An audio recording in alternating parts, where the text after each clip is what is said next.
with Witness Against Torture as well, and has long experience working in that organization as well, knowing her for many years myself. She has earned her doctoral degree in May 2014 from the Department of Justice Law Society at American University in Washington, D.C. And I had actually the honor and the opportunity to work with her closely on that during these years. Her master's degree is in counseling and her bachelor degree in sociology from University of Wisconsin-Madison. We're delighted to have you here, Maha, with us. The format usually for not only book launching, but for these webinars is an hour and 15 minutes. So we'll give the presenter about 25-30 minutes to present their thesis and their argument and the book or the product they're trying to share with us. And then we'll have open platform for a question, Q&A. Please post your questions in the Q&A, or also feel free to use the chat to interact with each other, introduce yourself, and engage with people in this platform. I think we will have quite a number of people interested in the topic. And then we hopefully close by 1:15 DC Washington time. Just a few words about the importance of the topic. I am holding the book as maybe as a public commercial for Maha. It's quite a nice cover and nice design as well. But beyond this, the importance of this book, that it offers not only the topic of war and terror, Islamophobia, and also the experience of Muslim in America. Three important topics that I think had a global implication, as the book stated on many of the Muslim countries around the world, as well Africa and Asia in general had its own share as a result of the war and terror. The importance of the book really comes from the critical analytical framework that Maha uses in handling this sensitive topic of war and terror, the war and terror and its link to Islamophobia. And you don't find many people using these type of, whether it is Edward Said or Foucault or other critical analysis or race relation critical theory. You don't find that very often, especially from mainstream think tank commentator and authors who written about the war and terror. A second really is the grounded empirical research that support the thesis that Maha puts in her book. We've heard many speeches about Islamophobia from Muslim and non-Muslim, and also on the war of terror. There was a movement actually that tried to oppose and protest this policy of the US government. But many of it also have been done through, preaching from the pulpit in many ways. And here we don't have that. We have a grounded empirical research with the supporting documents, supporting references that makes the argument in many ways solid and valid to be examined. A third component and I hope Maha will be able to cover those three, and you'll see them through her presentation, the live testimonies from over 15 Muslim organizations and individual that she put in the last section of her book. And these are live stories of leading Muslim US citizen and others who really experienced the Islamophobia and felt the brunt of the war and terror and its implication in the community. So again, those are at least the three important aspects of it. It's an important contribution to the literature because of the research that has been done, as well as the critical analytical framework that is there. And I urge you to listen carefully to the hidden message. I hope that Maha is gonna uncover that more in the conversation about how complex the forces in the US politics that led to the war in terror and perpetuated the war in terror policy throughout Bush as well as Obama and Trump as well, and I imagine continue with Biden administration. So these are very important connections that she's making. And finally, without giving away the book, the most, for me, the most aspect was engaging one was the addition of the internalization of Islamophobia and war in terror by Muslim community and actors, agency or Muslim agencies themselves. I urge you to listen to that voice, critical voice that Maha will bring to the conversation. I hope I did not ruin your presentation, but I am sure you have many stories and examples and detail. Maha, the floor is yours. You have your time to share with us your book and your work and your experience. Thank you again. Thank you so much, Dr. Abu-Nimer. It's such a pleasure to be here with you. Dr. Abu-Nimer was my dissertation committee chair at American University and was really critical in getting me through the program. So it's really just such an honor to be with you today. And I also want to thank Triple IT for organizing this talk, especially Saulat, who organized the logistics and made this event happen. So thank you, Saulat, as well. I'm going to go ahead and share my presentation. And as I talk about this book, I think one of the first things I want to say is that this book is a culmination of the research, writing, and work that I've been doing for the last, I'd say, about 15 years. And over the last 15 years, when I started to look at the war on terror and the ways it was impacting Muslims and Muslim Americans, what I saw was noticeably absent was any analysis or mainstreaming of Islamophobia specifically, and how it had been so deeply entrenched into the post 9/11 national security apparatus. So one of the core focuses of my book is to make clear that when we talk about the war on terror, it's imperative that we also simultaneously address the role of Islamophobia.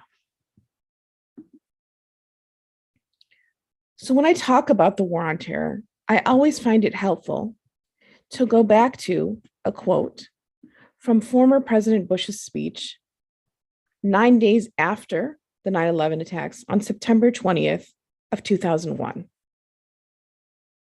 The reason I refer to this quote is because this is the first time that former President Bush says the phrase war on terror. Of course, he goes on in this speech to provide sort of a vague understanding of what this war will entail. But essentially, what he does in this speech is to lay out the blueprint of a war that will become nebulous and endless. And when we think about why we are where we are today, these words are very instructive. The second part of the quote is also important, where Bush says, whether we bring our enemies to justice or justice to our enemies, justice will be done. And the concept of justice is very important here as well, because what is essentially being described as justice is any interventions that the United States utilizes in the course of the war on terror, that we don't need to explain or provide rationale. We just need to say that what the US did was in the interest of justice. Of course, there have been about 20 years, right, between former President Bush's speech and now Biden's administration. And the important thing about the war on terror is that it has been entirely a bipartisan effort. This is not about whether or not Democrats or Republicans support the war on terror. They both do. And what I try to highlight in my book is the role of narrative and the consistency of narratives that support the violence of the United States government. So this is a quote from President Biden last week, Monday, when he announced the extrajudicial assassination of Ayman al-Zawahiri. So he said, quote, "The United States did not seek this war against terror. It came to us. We answered with the same principles and resolve that have shaped us for generation upon generation to protect the innocent, defend liberty, and we keep the light of freedom burning, a beacon for the rest of the world." I highlight this quote because it has a similar theme as Biden's predecessors, which is that the United States is a victim of 9/11. And because of the fact that the United States can say, we did not bring upon this war, that is used to justify everything that has been done in response.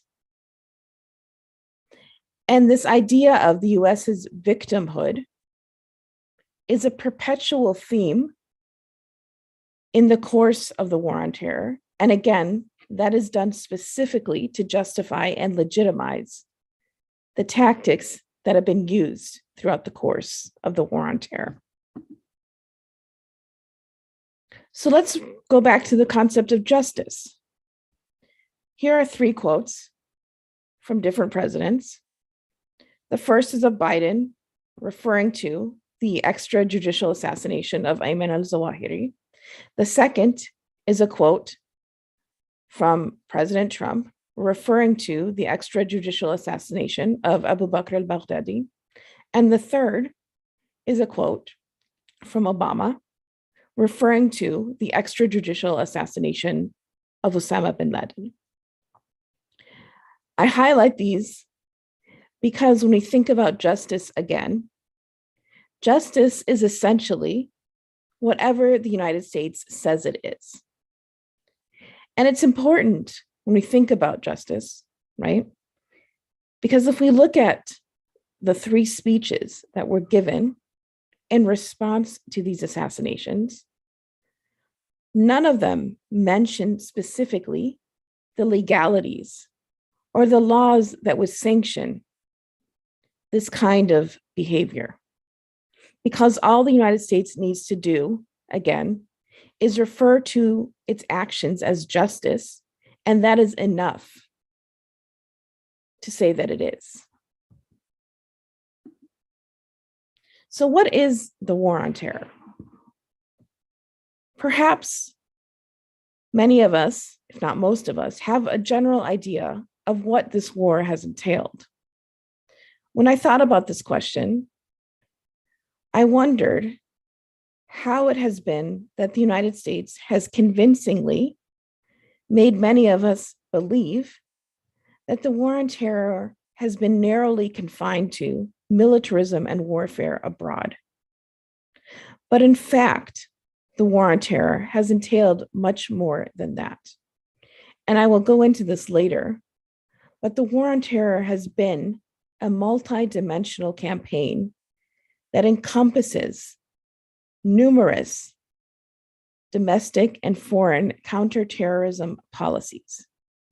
And when we think about dismantling and abolishing the war on terror, it's important, therefore, to understand how deeply entrenched and how many tentacles it has, because it has become such a vast apparatus. And we need to understand its implications domestically and globally.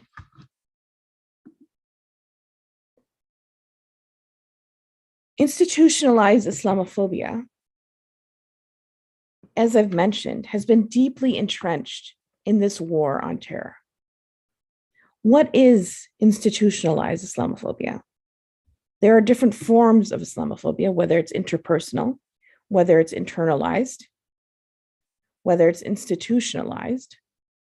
And I focus specifically on institutionalized as a function of US counterterrorism policies. So I define institutionalized Islamophobia as officially constructed hate and fear that's built into structures of the state for the pursuit of power, and for the justification of war and repression. This concept of Islamophobia is specifically about the social construction of Islam. Many of us in this event are probably familiar with some of those constructions, whether it's about Islam and Muslims being violent, inherently evil, barbaric, uncivilized, and the list goes on. The purpose of institutionalized Islamophobia is to position Muslims outside of moral boundaries such that standards of fairness and justice simply do not apply, which results in numerous consequences, from detention to torture to death. And I'll talk about and get into this a bit later. And finally, Islamophobia is a very complex phenomenon, but I use this term, and I know not everyone uses this term to describe anti-Muslim hatred and bigotry, because I think it's important to highlight the role of anti-religious animus and the fact that there is something fundamentally being challenged and constructed about Islam as a faith. But it's also important to recognize, because of the diversity of Muslims, that there are multiple intersections that make Islamophobia at the same time difficult to distinctly isolate. So I got into the narratives a little bit earlier, but I wanted to go into them a little deeper now. In narrative spaces, sometimes we talk about stories, telling our stories, right? Muslims need to tell our stories. We need to own our stories. We need to challenge the narrative.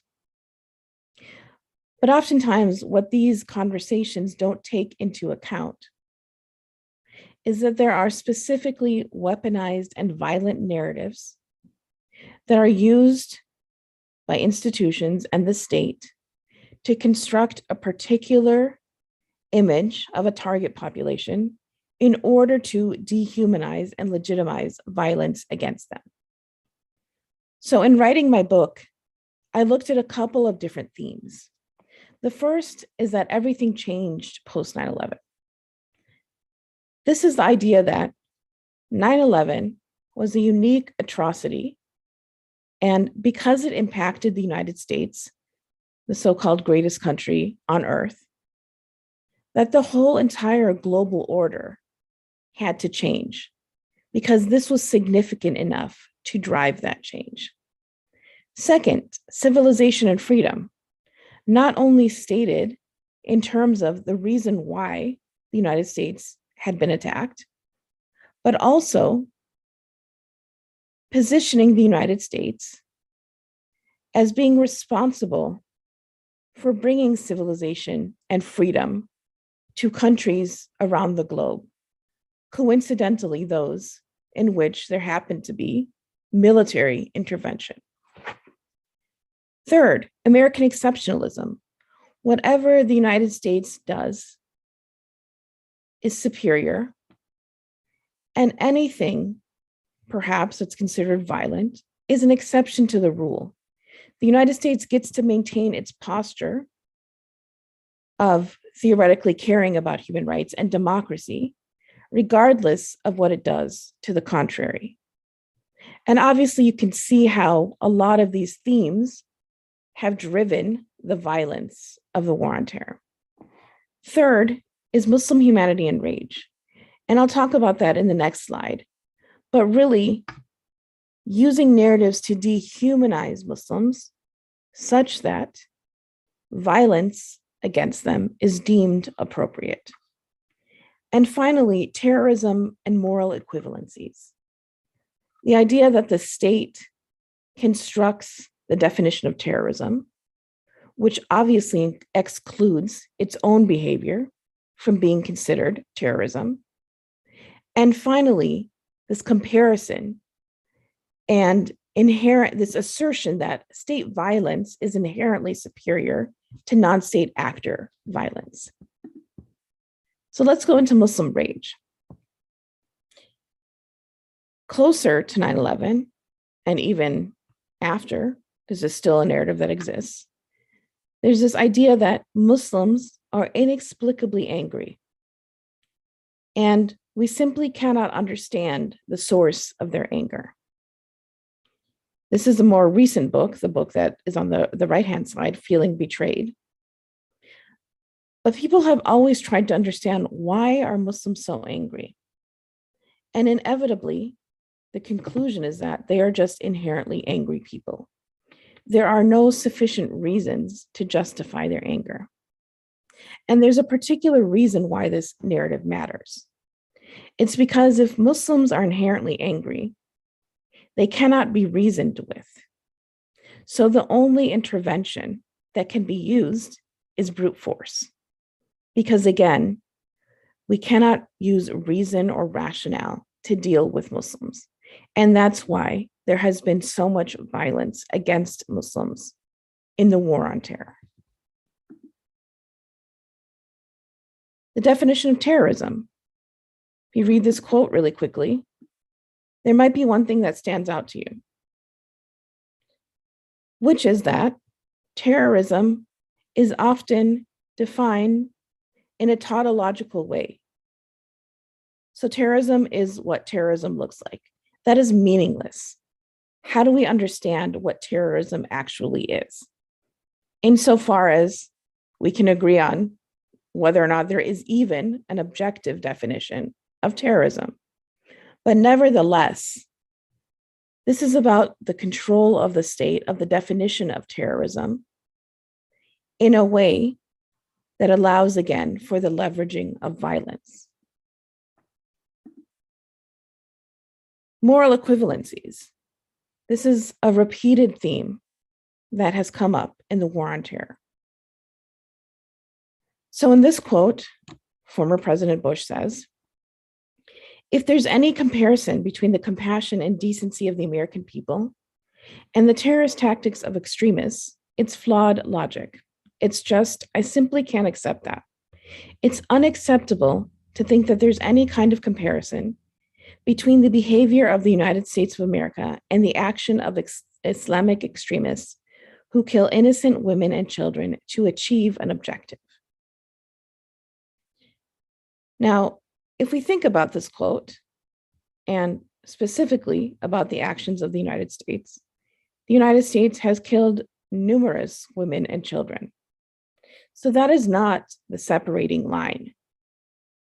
The line that's being drawn is simply about, again, an assertion that state violence is morally superior and inherently justified, whereas non-state actor violence is not. And the point of this is not to justify any of the violence, but it is to say that state violence is illegitimate. And simply asserting that it's morally superior does not minimize the harm and destruction that it has caused. So all of these narratives, and of course, there are many narratives that I simply could not cover in my book, contribute to the construction of Muslims as having disposable lives. Muslims are disposable. And we've seen that time and time again, because there has been almost zero accountability for the violence that's been inflicted on Muslims. So I define disposable lives as lives that have been constructed as unremarkable, inconsequential, irredeemable, ungrievable, and legally sanctioned as sacrificial targets of the state as a means to its national security ends. And of course, disposability is a construction and a way of defining many different target groups and communities that the US inflicts violence on.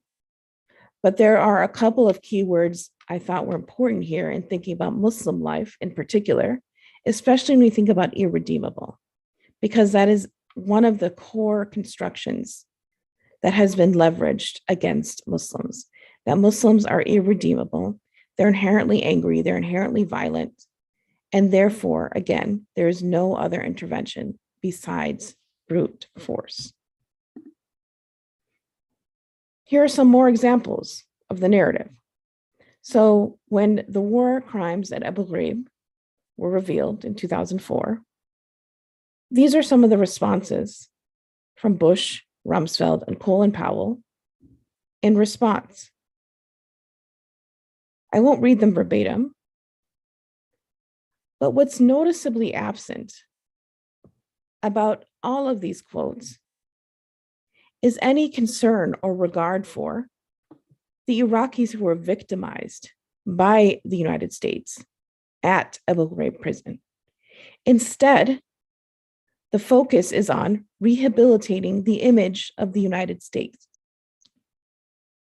And rehabilitating the image of the United States specifically so it can continue to inflict violence, to say that we aren't a violent country.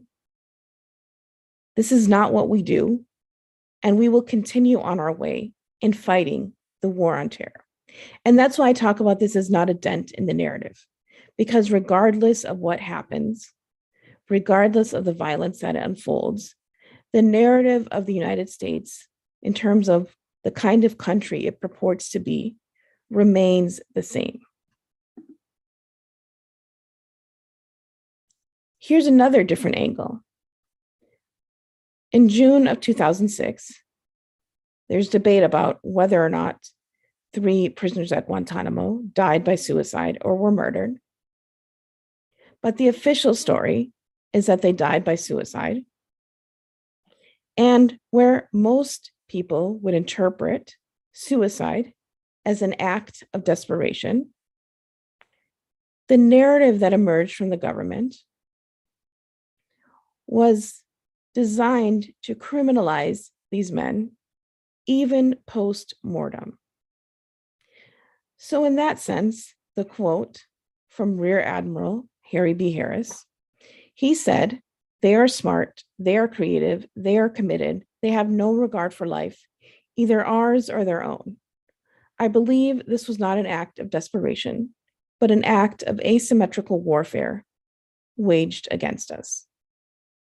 So again, completely minimizing the conditions under which 3 individuals may have been drawn to die by suicide is erased, and their battle turned into one about terrorism. And this is just one of the ways that Muslims are dehumanized. Under the Obama administration, there was a massacre in Afghanistan. And in response to that massacre, he said, quote, "It appeared you had a lone gunman on his own. In no way is this representative of the enormous sacrifices that our men and women have made in Afghanistan." So again, the emphasis is on rehabilitating the image of the United States. And in talking about sacrifices, it's important to ask, sacrifices for whom? The Afghans who were killed, or the Afghans who survived to watch their country be destroyed by the United States? Last year, when the US was withdrawing from Afghanistan, there was an attack by ISIS-K. And what was consistently reported in the media and repeated in official narratives was how many American troops had been killed, and leaving vague the number of civilians that had been killed. So that is another way of creating a hierarchy of whose life actually has value and meaning. It kept being about 13 American troops, and the number of Afghans was simply unknown. And this quote represents that. Civilians are basically inconsequential because they are Muslim. So all of the war on terror, this gigantic apparatus that has been fought post 9/11, I conceptualized as being grounded in 5 dimensions. So this is a taxonomy that I created in order to understand the breadth of the war on terror And again, when we think about dismantling and abolishing the war on terror, thinking about where and how is this war being fought. So this includes 5 dimensions, which are militarism and warfare, draconian immigration policies, surveillance, federal terrorism prosecutions, and detention and torture. And in my book, I talk about the ways in which each of these dimensions have been fought and utilized in the war on terror. Corresponding with these dimensions are modes of violence. And I thought it was important to think about specifically how violence was being leveraged against Muslim communities. So I identified 5 modes of violence: corporeal, bordered, panoptic, juridical, and carceral. Corporeal violence is a part of militarism and warfare, and it's where the state exercises its control of the means of violence directly through the infliction of both psychological and physical harm, as well as death, including by the military. And you can see on the bottom an egregious quote from Obama celebrating murder. Bordered. This is also a direct exercise of state power in terms of sovereignty, but here, control of physical borders is leveraged against target groups through coercion, such as by restricting immigration or conditioning status on cooperation with state objectives. Panoptic, and if any of you remember the story of Ahmed the clock boy, who was arrested at school for bringing in a clock that he built at home on suspicion that it was a bomb. The irony of this tweet from Obama is that he spearheaded countering violent extremism programs, which led to the additional and extra scrutiny and surveillance of Muslims. So panoptic violence is when the state uses its power to surveil in order to control targeted groups by denying them the autonomy inherent in the ability of a person to conduct a private life with the certainty that the state, at least, is not a threat to their safety. Juridical violence.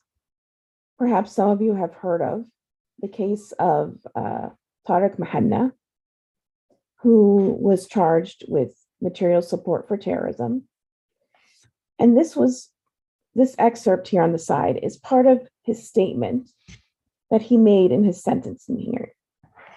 So juridical violence refers to the procedural power of the state to deny its victims legal recourse, including by barring access to the justice system altogether, or by wielding the judicial process against them. And if you haven't read his statement, I'd encourage you to read the entire thing. It's very powerful. And finally, carceral violence, which refers to the state's physical control over the bodies of its victims, which facilitates the ability to inflict harm in various ways, from the psychological harm of being detained, often indefinitely and without cause, to the use of torture. And of course, there is overlap between carceral violence and corporeal violence. So as Dr. Abu Nimer mentioned, in my book, I also talk about internalized Islamophobia. And the reason I talk about internalized Islamophobia is because of the ways Muslims themselves have directly participated in the state to inflict violence on other Muslims. And again, operating with the goal of dismantling the war on terror. If we are dismantling Islamophobia, it's not just about institutionalized, it's about internalized as well. So when Muslims internalize Islamophobia, they're absorbing these dominant narratives and tropes about Islam and Muslims, constructions about Muslims being inherently violent, terroristic, uncivilized, backwards, repressive, uniquely patriarchal, and oppressive of women, and opposed to normative democratic ideals. Internalized Islamophobia also comes out of an uncritical acceptance of what these dominant narratives say about Muslims. And one of the particular ways I observed and wrote about this phenomenon is by looking at the ways in which Muslims overcompensate and condemn acts of violence by other Muslims on the basis of collective responsibility, while failing to acknowledge and address violence perpetrated against Muslims. And of course, I'm speaking in generalities, but this is an observable way that we can think about the internalization, the consequences of Muslims living in an oppressive context in which they are constantly being exposed to problematic and demonizing narratives. One of the examples, I'm not going to share more than this because of time. One of the examples I used was of a video on BuzzFeed, which the last time I looked had over 300,000 plus views, where a bunch of Muslims were making statements like, I'm Muslim, but I'm not angry. I'm Muslim, but I like to smile. I'm Muslim and I like Thanksgiving. So there was all of these ideas that were meant to contradict what the narrative says about who Muslims are. But to me, this video is about proving Muslim humanity. And in accepting these narratives, in order to reject or shift them, you're giving them credibility and legitimacy. And so this is a more or less benign example. There are other examples I talk about in the book, specifically of Muslim organizations participating in the state's apparatus. But this is one of the ways that Muslims seek to humanize themselves. And instead of rejecting the dominant narrative, they participate in it by seemingly countering it, but at the same time, reiterating and again giving credence to its core assumptions. Finally, in the book, I interviewed 11 Muslim Americans, and I asked numerous questions, including what the war on terror meant to them, how they had experienced the violence, did they know anyone who was impacted by it, was the war on terror over? And I wanted to highlight a few of the quotes that were conveyed to me throughout the interviews. So Bijan, who's an Afghan advocate, said, quote, that the war on terror caused the big rift between respectability Muslims who wrap themselves in the American flag and invite the FBI to their mosques, and the ones who are poor and surveilled and scapegoated and then entrapped. This division has further reified the otherness of American Muslims, and especially the idea that we are not American. Then Rosita, who's a Latina advocate. Is the war on terror over? She says, that's a lie. I would want to see no more recruitment for the military in Black and Latino communities. Remove these institutions and these policies like ICE. Remove these laws that randomly spring up in different states that require Black and Brown people to prove their Americanness. Stop the zoning challenges that happen when people try to build or expand their masjid. And communities are against it because of their Islamophobic tendencies. The war will be over when we stop the intentional otherizing of Muslims. And finally, I asked, what does collective liberation mean to you? Buthaina, a Yemeni advocate, told me, It means that Palestine is free from the hands of Zionist occupation. It means Islamophobia is eradicated, that the MENA region is free of imperialism and militarism. Our mosques will be safe from monitoring and surveillance. Our youth will be safe from being entrapped and watched and profiled. It means that we can move freely in and out of airports without being treated as suspect, without being held with suspicion. So if we can gather anything from these very brief excerpts, it's that the war on terror isn't over, and that the war on terror continues to manifest 20 plus years later after it was launched.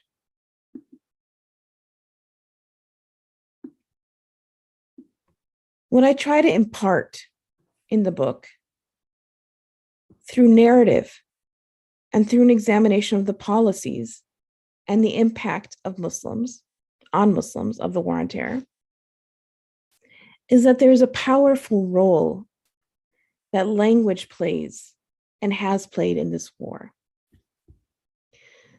So as you can see, there are two quotes, one from President Bush, one from President Obama, juxtaposed against an image of graffiti from Yemen, in which there's a picture of a US drone, and Arabic and English text that says, "Why did you kill my family?"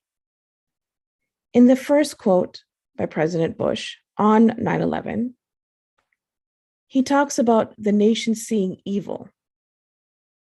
Similarly, almost 13 years later, Obama also talks about evil, removing evil from the world. If we think about the violence that has been inflicted on Muslims and other marginalized communities, it would be hard not to describe it as similarly evil. And so the point of this slide, and one of the things I, again, try to impart in the book, is that whoever has the power to construct the terms on which the war is fought has the power to legitimize and justify the violence that's inflicted. And in the course of the war on terror, that has squarely fallen to the United States. And finally, after 20 years and counting, it's time to dismantle and abolish the war on terror, as nebulous and endless as it seems to be. Thank you so much.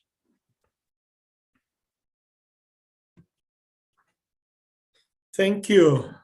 Thank you. Thank you. It's interesting. And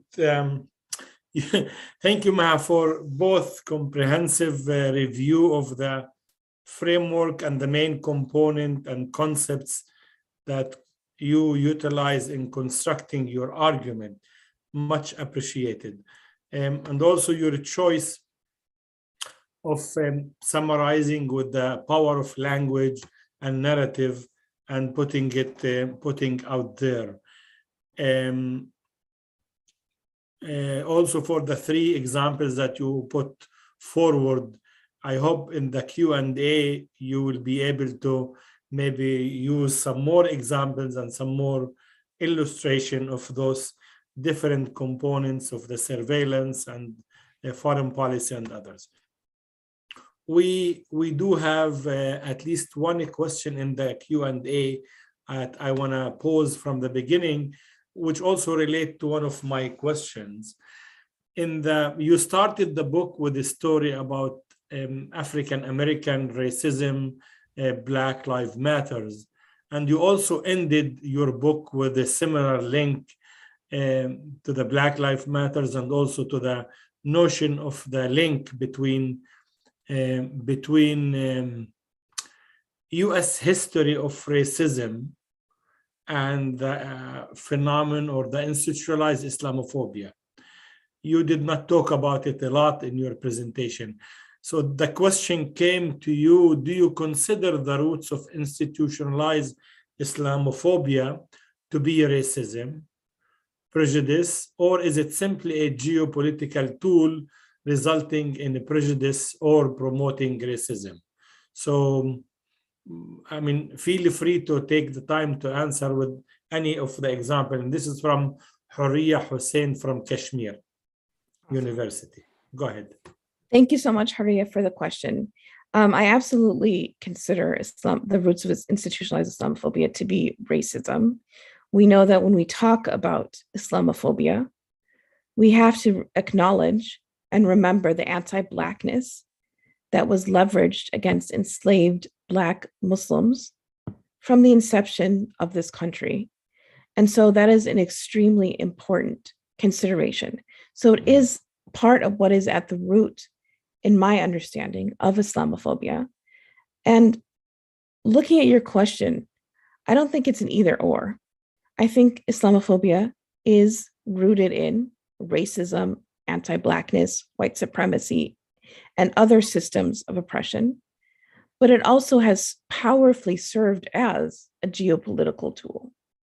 Of course, the geopolitical tools can reinforce and reiterate the existing systems of oppression, but fundamentally, it is rooted and built on other systems of oppression.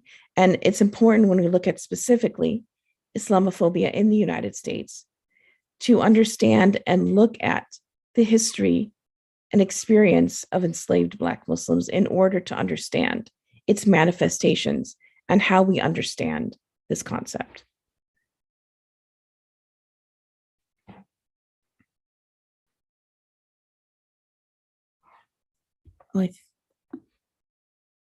Sorry, just to thank you, Maha, and feel free to elaborate. As I said, we do have the time. But you make that link very clearly. Do you have any, and I know you try to avoid recommendations and advices and solutions, but if I'm a Muslim person and I see in the US, I'm living in the US here, and I see those policies and implementation on racism against different other minorities, and I'm also suffering from Islamophobia policies, Islamophobic policies. What's your take on this? What should be the recommendation? How should we approach this as a Muslim? How does that relate to the language and terminology and telling the story? Yeah, that's a great question. I mean, so I think it bears noting that, Islamophobia is not the favorite term for all Muslims in describing, right, this anti-Muslim hatred and bigotry. Some people use anti-Muslim bigotry. Some people use anti-Muslim racism. And so there are very sort of different understandings of how we think about the concept, what it's rooted in, and how do we analyze and target it. I think one of the complex issues that has emerged is who is thought of as Muslim. So a lot of times Muslim and Arab are conflated. And so our understanding of Islamophobia has in many cases been limited by what a particular group has experienced. And so part of understanding and being comprehensive about Islamophobia is understanding the differential impacts on subgroups of Muslims. To know and say that Black Muslims are not experiencing the same form and way of Islamophobia as, for example, non-Black Arabs. So thinking about those things, right? And also placing Islamophobia, and this is not something I go into extensively in my book, but placing Islamophobia as a form and system of oppression into the trajectory of the US's utilization of various systems of oppression to target different communities. I think one of the hard things about, placing Islamophobia or thinking about it as anti-Muslim racism for me is just this idea that, it's sort of racing Muslims or it's racializing Muslims. And we hear about that a lot. Mm-hmm. But I think it's a really important concept. And some Muslims will argue that we shouldn't really delve deep into or worry much about the term we use to describe this hatred towards Muslims. Others believe it is really important. To me, I think what's most important is to really understand, again, the multiple and numerous experiences of different Muslims not just so we can get a better sense of how it has manifested and impacted Muslims, but also to think about the ways that the state is strategically targeting and sometimes pitting Muslims against each other. So I think it's a much bigger discussion than I allotted time for in the book, but it is really important, again, to sort of situate Islamophobia in the history of this country, and again, just think about how it has such different impacts on different subgroups of Muslims. Thank you. And I mean, again, I don't mean to push it, but I think this is something where you said might be further developed maybe in your next book. But you finish with you offer abolitionists as a strategy forward, and you make that link between abolitionists, and you present some demands there. Can you elaborate on how do you see the link? I'm just trying to help articulate here how can we work on issues of allies with African American, Black Lives Matters in general, but also other groups, Native Americans, Latinos, who speak against those institutionalized racism. And you, at the end of all the things, you selected the example of the abolitionist. Yeah. So, I think that the most powerful form of resistance is when multiple communities, right, are coming together to examine the root of the structure of state violence. State violence has become more effective. And as I mentioned in the book, the US wars don't end. They just morph into new wars that preserve the brutality of wars past. So in order to understand what sort of violence we're talking about, we have to work with other communities and other groups. Now, Muslims, of course, are a very diverse community. There are Black Muslims, there are Latino Muslims, Latinx Muslims, there are Southeast Asian Muslims, there are, South Asian Muslims, and the list goes on and on. So bringing together these multiple constituencies is important, because we begin to understand then how are the same systems of oppression being weaponized and utilized against all of our communities. We often think about and operate in sort of silos. And part of the important part of the war on terror is not just that it targeted Muslims, right? It built a vast apparatus through which multiple communities could be targeted and which could capitalize on the different systems of oppression already at play. So I think it's most powerful when we understand how is immigration policy impacting Latinx non-Muslims and Latinx Muslims. What are the ways we can understand these similar threads of violence? And when it comes to abolition, in my understanding, is really based on the idea that the systems that we have in place are irredeemable. That if we want to live as communities in harmony and be able to thrive, that will not happen with current systems that are built on dehumanization, demonization, and the targeting of various groups. And when we think about, I wrote an op-ed, I think it was last year, about abolishing Guantanamo as one smaller example. And the reason I wrote that op-ed is because Guantanamo has in the past been used to detain and abuse other communities. So again, that is to say that these institutions are irredeemable, and there has to be a different way that we live and engage with one another. There's a lot of discourse around reform versus abolition, but none of these systems of violence can be reformed.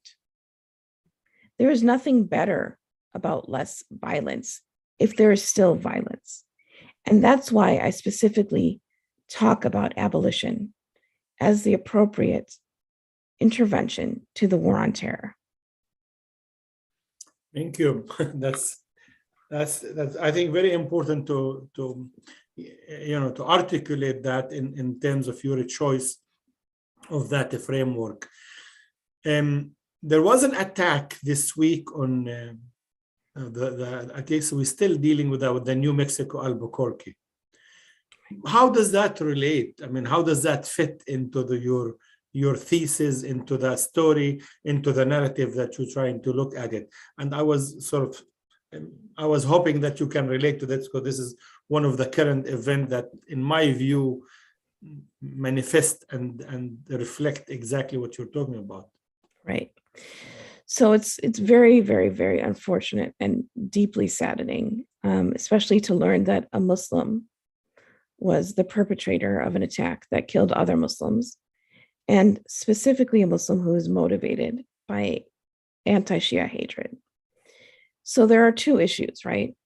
One is dealing specifically and targeting head-on the structural and institutional ways that anti-Shia antagonism and hatred has been perpetuated in many Muslim spaces, places, countries, and thinking about that specifically so we don't risk seeing what happened as being in a vacuum. And then there's the other element, which ties more into Islamophobia as institutionalized and as part of the war on terror, in terms of the US being strategically able to use tensions and divisions to divide the Muslim community. And of course, we have seen that happen time and time again. But it's not enough to just say that we need to be unified.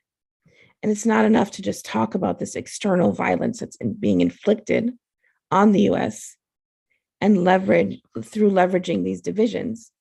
Again, it also has to be about addressing head-on the structural and institutional ways that Shia Muslims have been excluded and marginalized and dehumanized in many Muslim spaces.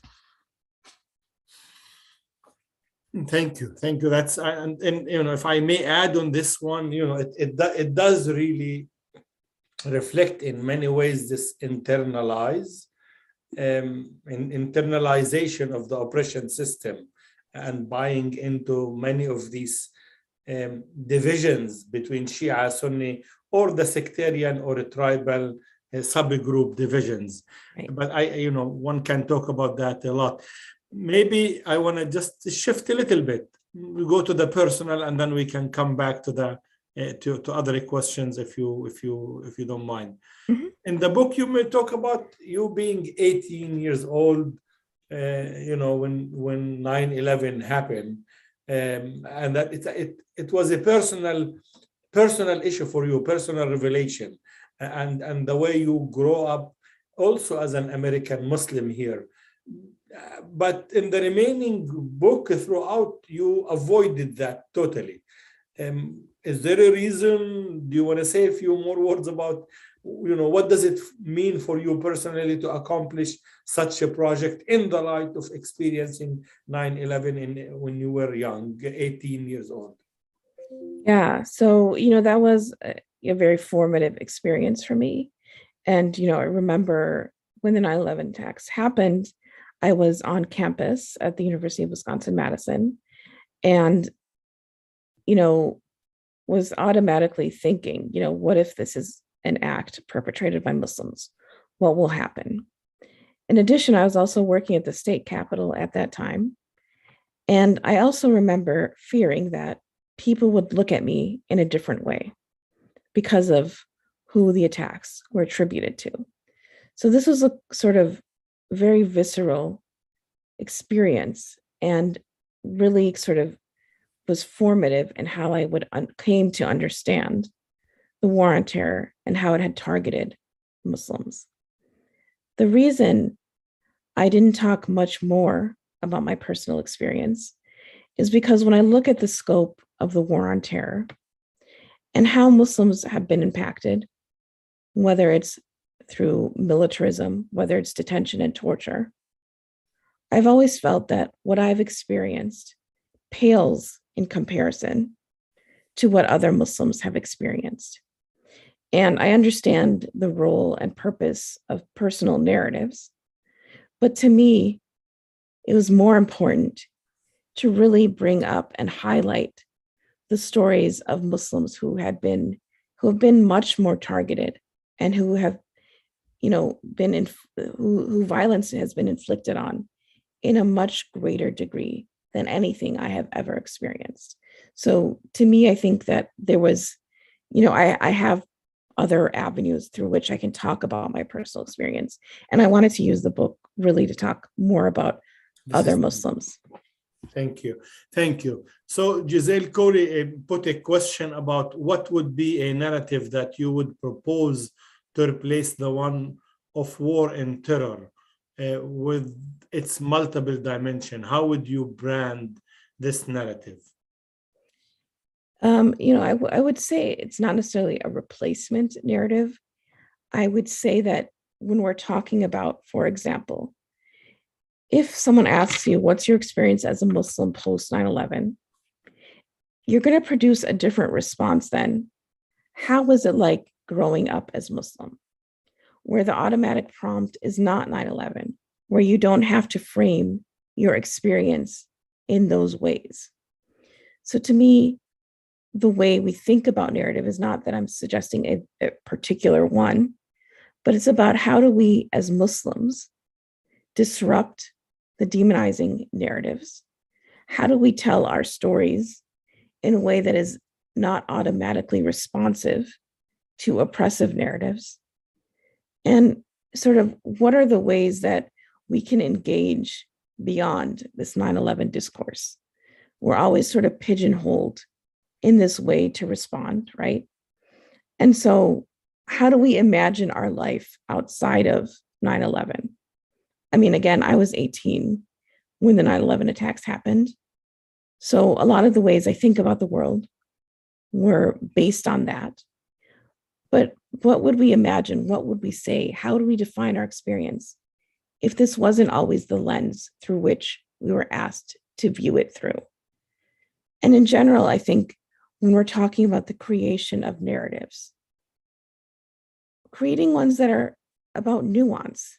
The Muslim community isn't just good or bad. We're not either terrorists or not terrorists, right? There has to be nuance. Every community, there are different people. There are some people that do bad things. There are some people that do good things, right?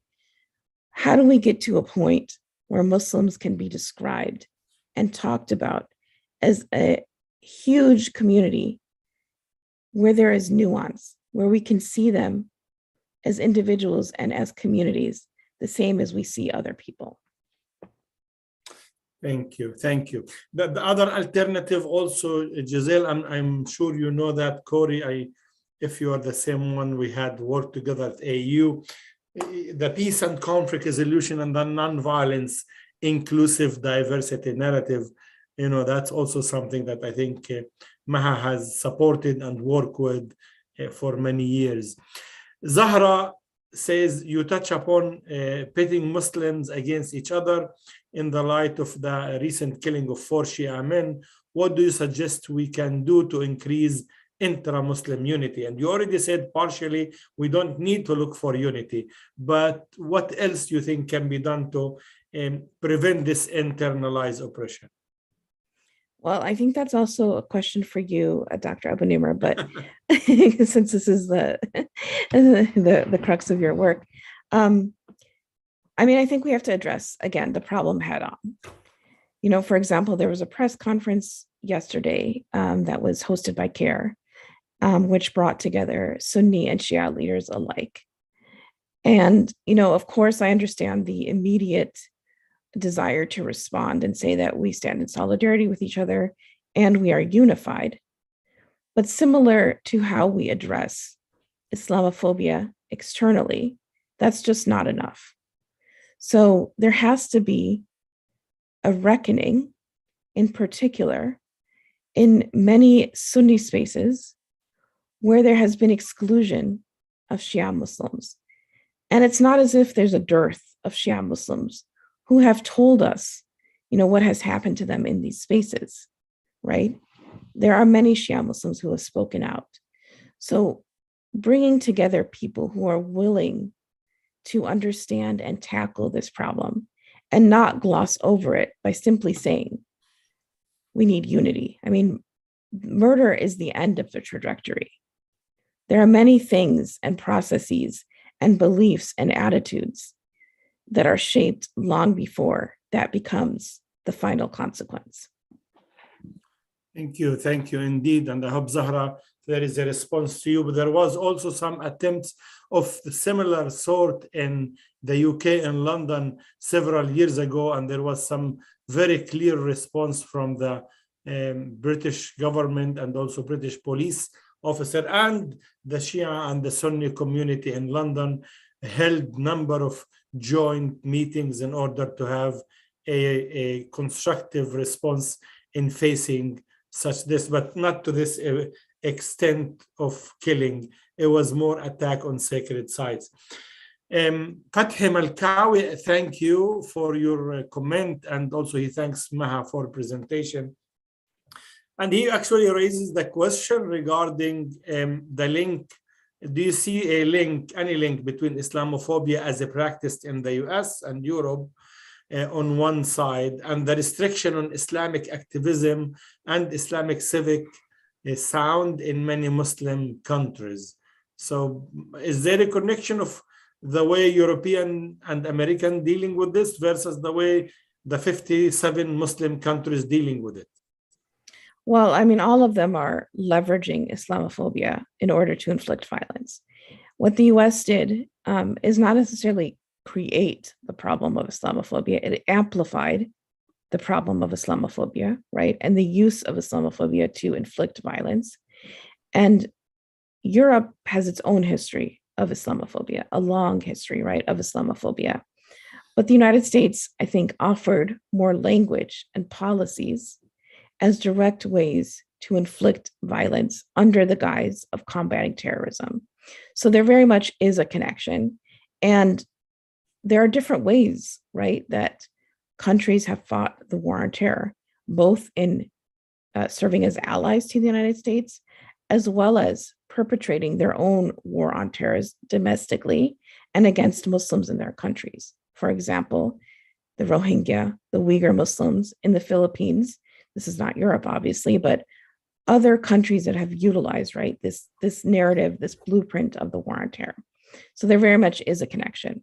Muslim countries as well utilize and leverage Islamophobia because it is in their interest, right? When they're theoretically or claim to be addressing the terrorist threat in order to repress their communities, it is convenient to use the same language of terrorism that, again, is rooted in post 9/11, the idea that Muslims are solely and uniquely responsible for terrorist acts. So it is a phenomenon that's being utilized and in different ways, whether we're talking about Europe, whether we're talking about Muslim majority countries, and strategically, again, to be able to target Muslims without accountability based on the conflation of Muslim as terrorists. Terrific, thank you, Maha. This is a really perfect segue into Sanjar Abdul Rahmanov, who says, I think Islamophobia is differently experienced from region to region. For example, in post-Soviet Union countries, pious Muslims are suffering Islamophobia, which is practiced by state. States are justifying this kind of Islamophobia in terms of secularism because they are secular and promoting secular interpretation of Muslimness or Islam, putting it against religious one. And he says, Jazakallah khair. So if you have any comment, I think you've mentioned this also, the regional difference. These are the questions we have in the QA. I want to make sure before we leave, and I'm not trying to provoke, but one of the critique, and if I can say that, or shortcoming in my view, that one can relate to it, you hinted to it, Maha, is the issue of the pro-Israel lobby and its role in the policy, supporting the policy of Islamophobia. To what extent that link exists? There are many conspiracy theories regarding this link. But I was hoping that you, in the book, or we can hear from you throughout your extensive research.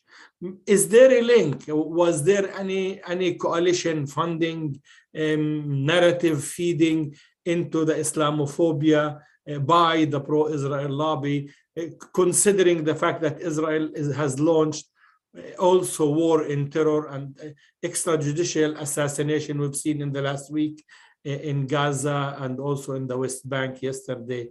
Is there a link? Yeah, absolutely. I mean, Israel obviously will use any strategy at its disposal to target Palestinians. And obviously, the US's blueprint on terrorism and counterterrorism has supported Israel's actions towards the infliction of violence on Palestinians. So there very much is a connection. And that's the thing, that the blueprint has provided the tools for countries like Israel to target, in this case, Palestinians, but to use Islamophobia as a reason and to use it as a guise under which their counterterrorism tactics will not be criticized. So there very much is a connection. How about on the domestic level? My question was mainly on domestic level.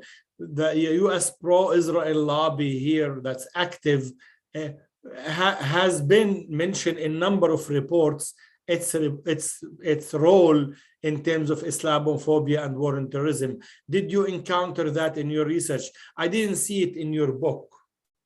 Yeah, that wasn't a core focus of my research because I wanted to specifically look at the US's actions on its own to some extent. Mm-hmm. So that wasn't a focus, but obviously the pro-Israel lobby, it's in their interest to perpetuate Islamophobia because it is such a valuable tool in inflicting violence. But it's not something that I have a lot of background and really did a lot of research for the book.